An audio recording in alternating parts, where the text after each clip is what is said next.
Hey, brothers and sisters. Welcome to our Ephphatha Bible study for Wednesday, December 23rd.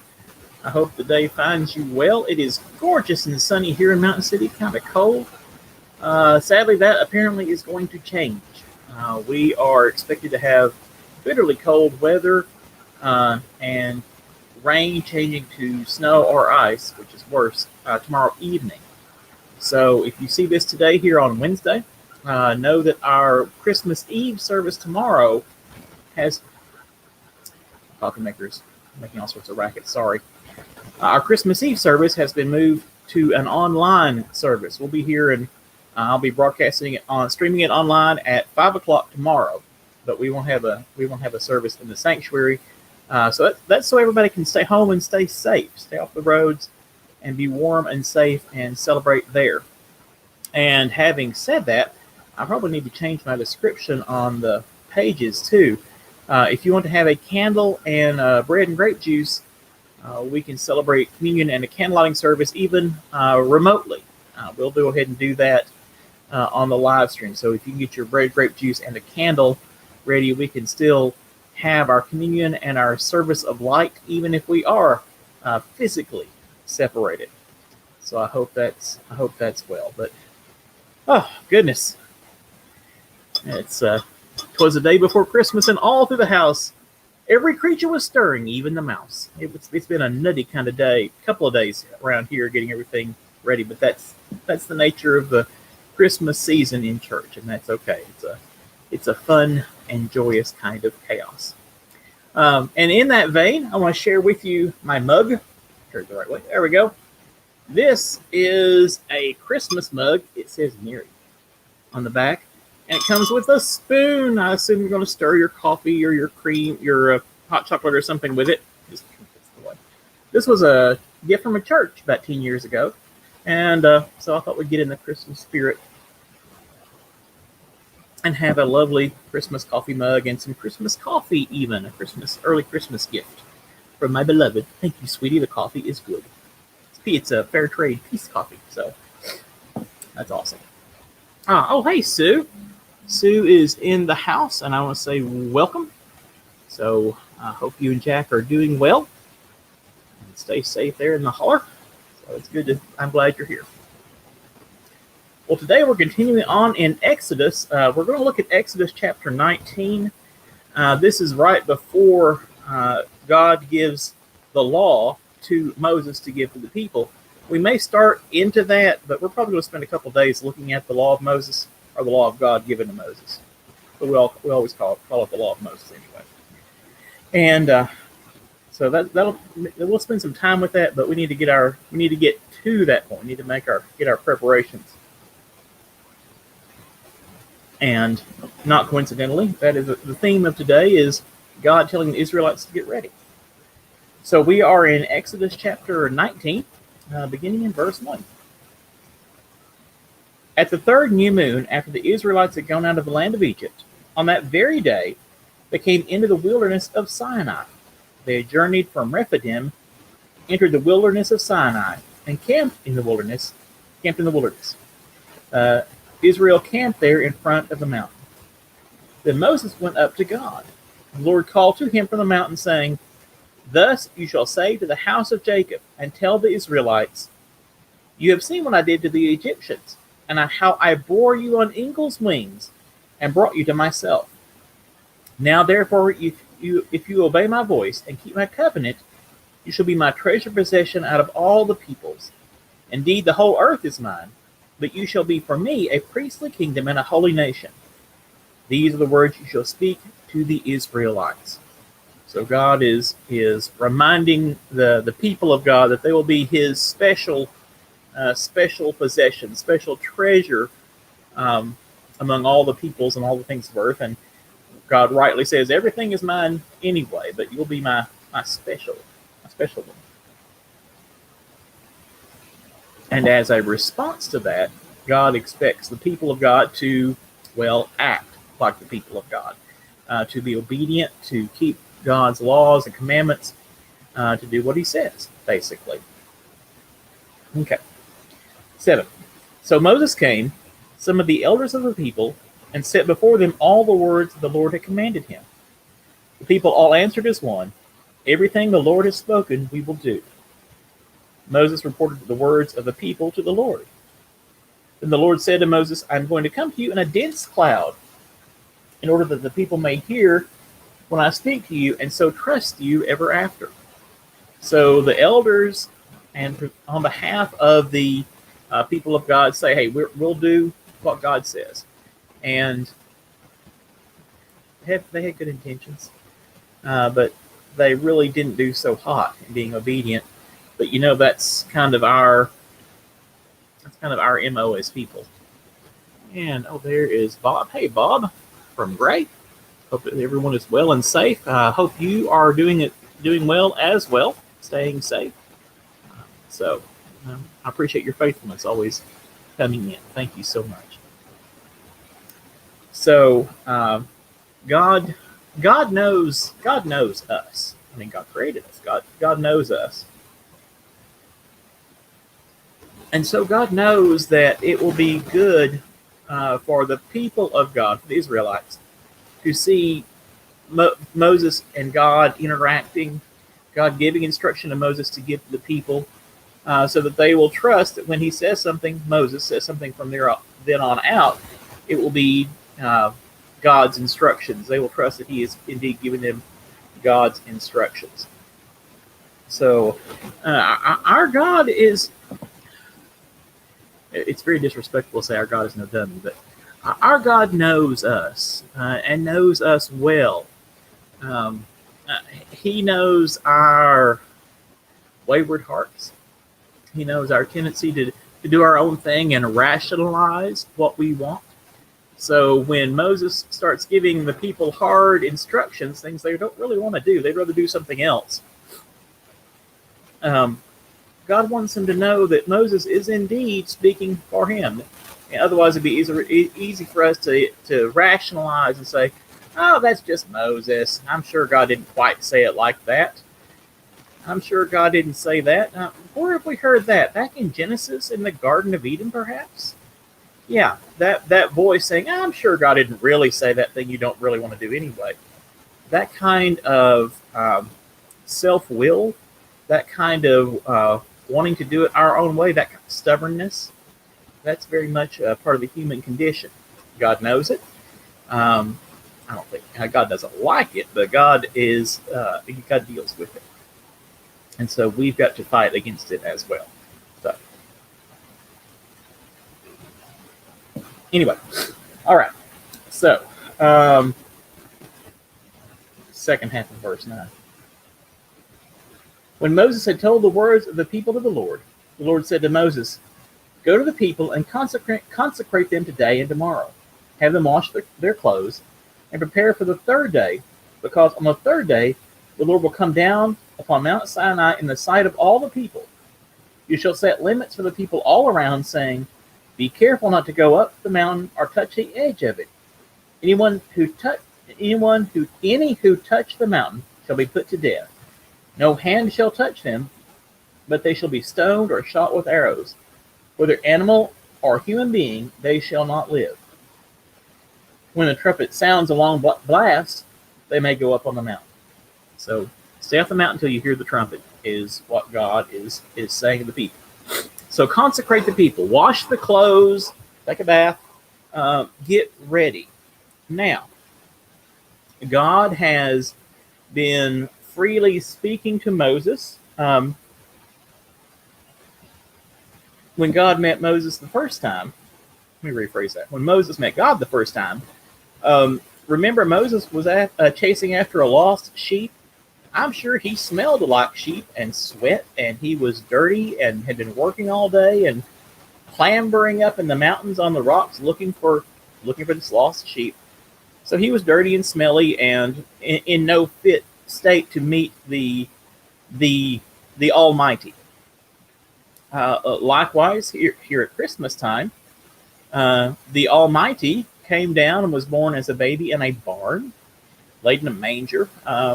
Barns, I love barns, I really do, but they are not highfalutin places. They are places of animals and animal smells and animal byproducts and dealing with poop and all sorts of stuff that come with having animals. So our God, it's not that our God requires all this cleanliness and preparation, but in a very real sense, it's for our benefit. The people are to be consecrated because they're going to be meeting God, and that is a high and holy moment. God doesn't require their consecration for Him to be able to come into their presence, but to get the people into the right frame of mind. The consecration really is for the people because God Himself is holy. That is His nature. He is always consecrated, kind of in a very real sense, and whatever He touches becomes consecrated. We can talk about that in light of our communion elements a little bit later on. But God isn't. God is requiring this so that the people will know that there is something very special going on. This is not just any old cloud. This is the very presence of God with us. And the bit about nobody shall touch the mountain. God has put limits on Moses and others approaching Him. I think that the divine nature is so holy and so powerful that in our mortal nature we literally can't approach it without being destroyed. God sometimes reins that in, but all the time when people meet God or meet the divine or meet angelic messengers or whatever, there's always this kind of barrier, this kind of separation.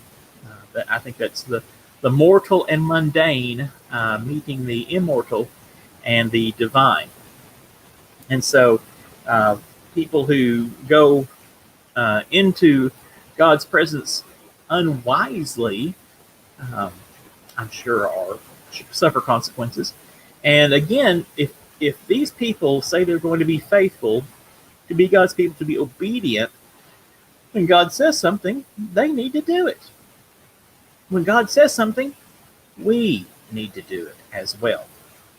So God sets very clear instructions. If anybody touches the mountain, they'll be put to death. And don't lay hands on them, just stone them or shoot them full of arrows. There's been, when we were studying the Old Testament in seminary, there were lots of discussions about maybe the presence of God is kind of like radioactivity, that the people, the bodies of those who enter the field are I don't know. I think I don't want to put too fantastical a spin on this. I think it really boils down to obedience. God said, okay, this mountain is now the temporary earthly place of God, so only you can't approach it or get on it without proper preparations and at the proper time. And so they are told to make themselves ready. One thing, I grew up in East Tennessee, and mountains and hills and all those things are part of our milieu. That's part of the world around us, and I love them. Absolutely love the mountains. I'm really thankful to be up here in Mountain City, up in the mountains. So it does my soul good. But at least here in Tennessee, where one hill starts and stops, and the next one starts, can be a matter of a little bit of uncertainty. Often there's a creek or a creek or a river or some sort of thing at the bottom. So yeah, you can kind of see. But the beginning and ending of mountains here in Tennessee is a much more gradual thing, and I think it'll be a little harder. Now, I haven't been to Sinai, so it may be a lot easier to tell when you can, when you're on the mountain and when you're not. And sort of thinking out loud here, I did know that, notice when we went out to New Mexico to visit our daughter, when we went into some of the canyons and some of the places, the mountains were very abrupt. Like you'd have the floor of the canyon and then there would be wall. And you're like, okay, you can tell what's mountain and what's not. So this really doesn't have a whole lot to do with studying the Bible. It just makes me wonder about how to be faithful. How would we be? We'd have to stay pretty far back if we were told to stay off a certain mountain. We'd have to stay pretty far back to make sure that we were outside those boundaries. That just kind of stuck in my brain, and so yeah, that's just kind of one of the things I was wrestling with it. Sorry. Anyway, all right. Let's see. Verse 14. So Moses went down to the mountain to the people. He consecrated the people, and they washed their clothes. And he said to the people, prepare for the third day. Do not go near a woman. Women are not naturally unclean. That's been a teaching of the church for a long time, that women were by nature unclean, and that is wrong. Humans, by our nature, tend toward uncleanliness, but males and females are alike in that. There's the church. We have to own this. The church has done a disservice to women through the centuries in assigning all sorts of bad things to them, and not giving women who are created in the image of God, just like men are, giving them their proper place and due and respect. Okay, 16. On the morning of the third day, there was thunder and lightning, as well as a thick cloud on the mountain, and the blast of a trumpet, so loud that the people who were in the camp trembled. Moses brought the people out of the camp to meet God. They took their stand at the foot of the mountain. Now Mount Sinai was wrapped in smoke, because the Lord had descended upon it in fire. The smoke went up like the smoke from a kiln, and the whole mountain shook violently. As the blast of the trumpet grew louder and louder, Moses would speak to God, and God would answer him in thunder. When the Lord descended upon Mount Sinai to the top of the mountain, the Lord summoned Moses to the top of the mountain, and Moses went up. The Lord said to Moses, go down and warn the people not to break through to the Lord to look, otherwise many of them will perish. Even the priests who approach the Lord must consecrate themselves, or the Lord will break out against them. Moses said to the Lord, the people are not permitted to come up to Mount Sinai, for you yourself warned us, saying, set limits around the mountain and keep it holy. The Lord said to him, go down and come up, bringing Aaron with you. But do not let either the priests or the people break through to come up to the Lord, otherwise he will break out against them. So Moses went down to the people and told them. So the people are told to sit tight, to listen, and God comes down. Moses comes down and gets Aaron, and they go back up. And even the priests were warned not to break through and come on up uninvited. And as a pastor myself, that's a good thing. It's a good thing for us as clergy, priests, pastors, whatever, to be reminded that we first and foremost are also followers ourselves. And there are some clergy folks who tend to get a bit above themselves, and they forget that we are first and foremost disciples and followers ourselves, and have been gifted with and entrusted with leading the people of God and acting as God's emissaries and ambassadors. So it's an honor and a privilege to be able to do that, and I'm so thankful that God called me, even the most unlikely person ever. But it's good. God's rules, God's commandments are for everybody, and just because someone is called into the priesthood, called into to be a pastor, doesn't make them any better than anybody else. Good words of wisdom for all of us. So I think we're going to probably stop here, and next week we're going to start looking at basically the Ten Commandments. This here in Exodus 20, it's unpacked a little bit, and I think that's good because we need to wrestle with this. Well, there's a lot to say and a lot to deal with, so we'll probably spend several days talking about that. So we'll begin that next week, which is, I don't know. I guess that'll be the 30th. I suppose so. So next Wednesday we'll start the Ten Commandments, and until then, I hope you guys have a safe and happy Christmas season. Be careful out there. Coronavirus is raging, so take all your precautions. Take that seriously. Take the weather seriously as well. So don't forget, tomorrow night at 5 o'clock, tomorrow evening at 5 o'clock, we'll have our Christmas Eve service online. And then I hope Christmas Day you have a blessed day. Weather permitting, all the Methodist churches, United Methodist churches, are going to be ringing their church bells. So I hope you'll be able to hear the bells of the churches on Christmas Day. That'll be a wonderful thing.